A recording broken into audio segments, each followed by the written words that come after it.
চশমা আপোনালোকসকলে হয়তো বহুতেই চশমা পৰিধান কৰে। আপোনালোকে নিশ্চয় জানে যে চশমা আমাৰ চকুৰ বেমাৰ হোৱাৰ বাবে দিয়া যায়। কিন্তু আপোনালোকে জানেনে চকুৰ ভিতৰত বাৰু কি এনেকুৱা ঘটনা হয় যাৰ বাবে আমি চশমা পৰিধান কৰিব লাগে? আজিৰ ভিডিঅ'টোত আমি সেই বিষয়ে আলোচনা কৰিম। যিসকলে প্ৰতিযোগিতামূলক পৰীক্ষাৰ বাবে প্ৰিপাৰেশ্যন কৰি আছে আৰু ইয়াৰ লগতে ক্লাছ 10ত আছে, তেওঁলোকৰ কাৰণে টপিকটো বহুতেই গুৰুত্বপূৰ্ণ হৈ উঠিব। গতিকে বলক আমি ভিডিঅ'টো আৰম্ভ কৰোঁ। ভিডিঅ'টো আৰম্ভ কৰাৰ আগতে আমি কিছু কথা জানিব লাগিব যে মানুহৰ চকুৰ ভিতৰত আচলতেনো কি থাকে, চকুৰ ভিতৰত বস্তুবিলাক কেনেকুৱা, আমি সেই বিষয়ে জানি ল'ম। এয়া চাওক, ইয়াতে দেখিছে আমি মানুহৰ ভিতৰত থকা চকুটো। এতিয়া চকুটোক মই অলপ আপোনালোকক দেখাই দিছোঁ। এইটো হৈছে বাহিৰৰ এটা লেয়াৰ থাকে চকুৰ, এইটো বাহিৰৰ লেয়াৰ, এইটোক নাম কয় কৰ্নিয়া বুলি কয়, বাহিৰৰ লেয়াৰ। ঠিক আছে। এতিয়া ইয়াৰ ভিতৰত এখন লেন্স থাকে, এইখন হৈছে আমাৰ লেন্স।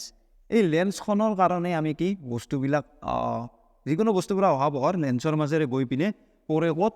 ৰেটিনাত পৰে। এইখিনি হৈছে ৰেটিনা। এইটো এক প্ৰকাৰৰ পৰ্দা বুলি ক'ব পাৰে, কাৰণ যেতিয়া যিকোনো বস্তু এটা, ছাপ'জ এইটো এটা এই বস্তু, ঠিক আছে, এই বস্তুৰ পৰা অহা যেতিয়া পোহৰ আহিব, পোহৰ আহি পিনে ইয়াৰ লেন্সৰ মাজেৰে গৈ পিনে লাষ্টত ক'ত পৰে? ৰেটিনাত পৰে। আৰু এই ৰেটিনাত পৰাৰ কাৰণে আমি যিকোনো এটা বস্তু দেখা পাওঁ। আৰু এই লেন্সখন ধৰি ৰাখে কিছুমান পেশী। এই পেশীবোৰক কয় চিলিয়াৰী পেশী বুলি কয়। ঠিক আছে, চিলিয়াৰী পেশী, ইংৰাজীত কয় চিলিয়াৰী মাচলছ। এতিয়া ইয়াৰ পৰা যিবিলাক বৈদ্যুতিক সংকেত যায় মূৰলৈ যায়, মূৰলৈ যোৱাৰ ফলত আমি কি যিকোনো বস্তু এটা দেখা পাওঁ। কিন্তু ইয়াতে যোনটো আমি ইয়াত এনেদৰে দেখা পাওঁ, ইয়াত আচলতে ৰেটিনাত পৰা টাইমত ডাইৰেক্ট এনেকুৱা ধৰণে নপৰে, এইটো ওলোটা হৈ পৰে। মানে এনেকুৱা হৈ পিনে ইয়াত পৰা দেখা যায়। কিন্তু এতিয়া আমাৰ ব্ৰেইনলৈ যায়, ব্ৰেইনে এইটো ওলোটা এইটো চিধা কৰি দিয়ে, যাৰ ফলত আমি যিকোনো এটা বস্তু ওলোটাকৈ নেদেখি চিধা হৈ দিব। এতিয়া আমি চকুৰ বেমাৰসমূহৰ বিষয়ে ভালদৰে জানি লওঁ। এতিয়া চকুৰ বেলেগ বেলেগ বেমাৰ আছে। ইয়াৰে এটা আছে মায়োপিয়া, হাইপাৰমেট্ৰপিয়া, প্ৰেছবায়োপিয়া আৰু এষ্টিগমেটিজম। এতিয়া এটা কৈ আমি ভালদৰে গোটেইকেইটাৰ বিষয়ে আলোচনা কৰিম। এতিয়া প্ৰথমতে আলোচনা কৰিম আমি মায়োপিয়া বেমাৰটোৰ বিষয়ে। মায়োপিয়া, বা ইয়াক অসমীয়াটো মায়োপিয়া বুলিয়ে কয়।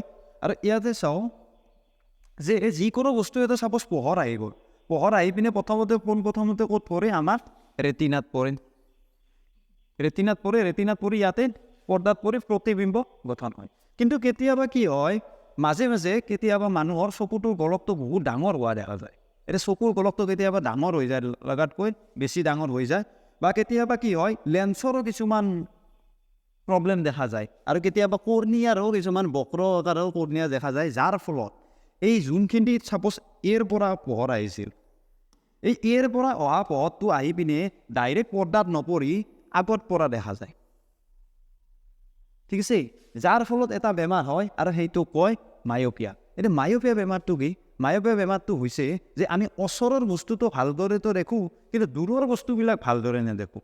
এতিয়া এই দূৰৰ বস্তুবিলাক ভালদৰে নেদেখা বেমাৰটোৱে কি হৈছে? মায়োপিয়া।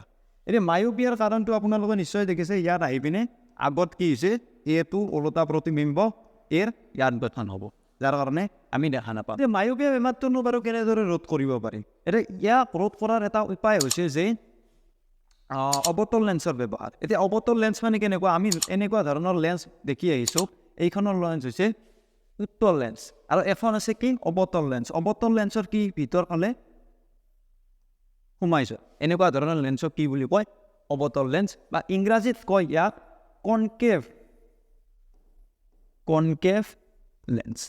ঠিক আছে, এই লেন্সখন যেতিয়া আমি ইয়াত দি দিম, ঠিক আছে, ছাপ'জ লেন্সখনৰ ইয়াত ব্যৱহাৰ কৰিলোঁ। এতিয়া লেন্সখনৰ ইয়াত ব্যৱহাৰ কৰাৰ লগে লগে কি হ'ব? এই লেন্সখনে এই পোহৰ ৰশ্মিবিলাক অলপমান দূৰলৈ পঠিয়াই দিয়ে। ঠিক আছে, ছাপ'জ পৰা ৰশ্মি আহিছে, দূৰলৈ পঠিয়াই দিলে, যাৰ ফলত ইয়াৰ পোহৰ পিনে যাই পিনে ডাইৰেক্ট ক'ত পৰে? পৰ্দাত পৰে। এই পৰ্দাত পৰাৰ ফলত এইটো পৰ্দাত পৰিল, যাৰ ফলত আমি স্পষ্টকৈ দেখাব। এতিয়া এই অৱতল লেন্সখন আপোনালোকে নিশ্চয় দেখাব, মানে ভালদৰে ধৰিব নোৱাৰি।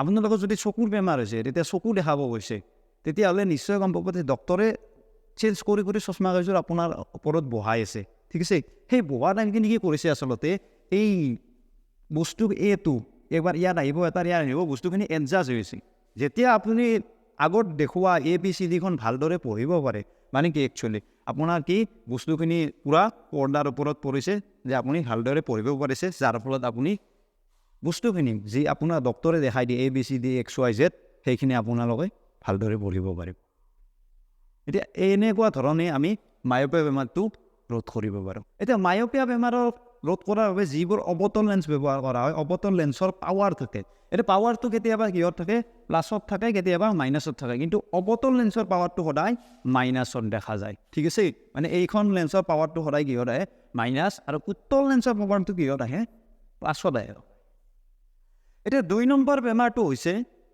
হাইপাৰমেট্ৰপিয়া ঠিক আছে এইটো কি বুলি কয় হাইপাৰমেট্ৰপিয়া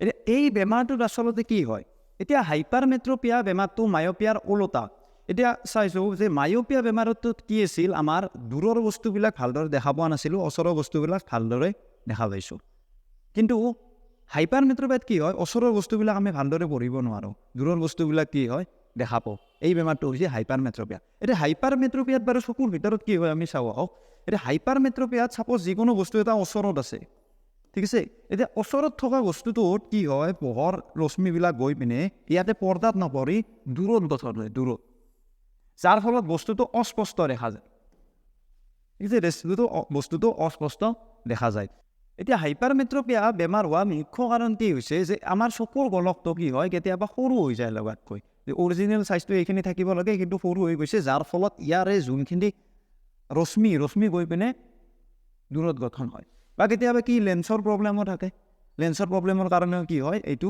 দূৰত গঠন হয় আৰু এইটো কি দৰে নিৰ্মূল কৰিব পাৰি আচলতে উত্তল লেন্স ব্যৱহাৰ কৰে এতিয়া অৱতল লেন্সে দূৰত লৈ গৈছিল কিন্তু উত্তল লেন্সে কি কৰে এই ৰশ্মিবিলাক ওচৰত লৈ যাৰ ফলত ই পৰ্দাত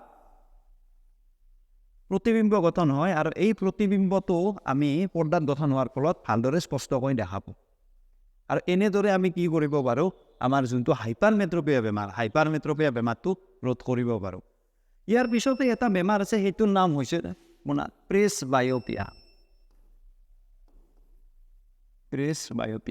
এতিয়া প্ৰেছবায়োপিয়া বেমাৰ কেতিয়া হয় এতিয়া চাওক আমি সকলোৱে বৰ্তমান ধৰক সৰুকালৰ পৰা ডাঙৰ হৈ বৃদ্ধ হওঁ এতিয়া বৃদ্ধ হোৱাৰ টাইমত কি থাকে এই লেন্সখনত কিছুমান পেশী ধৰি থাকে ইয়াত ভিডিঅ'টোৰ প্ৰথমতে কৈছোঁ এই পেশীবোৰৰ নাম হৈছে চিলিয়াৰী পেশী এই চিলিয়াৰী পেশীবোৰে যেতিয়া লেন্সখনক ধৰি থাকে ধৰি থকাৰ ফলত কি ই এবাৰ দীঘলকৈ লেন্সখনক টানি দিয়ে এবাৰ লেন্সখন সৰু কৰি দিয়ে কিন্তু আমি বয়স হোৱাৰ লগে লগে মানে বৃদ্ধাৱস্থা পোৱাৰ লগে লগে সেই চিলিয়াৰী পেশীবোৰ দুৰ্বল হৈ যায় যাৰ ফলত এই লেন্সখন ভালদৰে টনা আজৰা কৰিব নোৱাৰি যাৰ ফলত আমি কি ওচৰৰ বস্তু আৰু দূৰৰ বস্তু দুয়োটাই ভালদৰে দেখা নাপাওঁ ঠিক আছে এতিয়া এনেকুৱা ধৰণৰ বেমাৰক কি বুলি কয় প্ৰেছবায়োপিয়া বুলি কয় আৰু এই প্ৰেছবায়োপিয়া ৰোধ কৰাৰ কাৰণে আমি বাইফোকাল লেন্স ইউজ কৰোঁ বাইফোকাল লেন্স মানে আপোনালোকে নিশ্চয় দেখিছে কিছুমান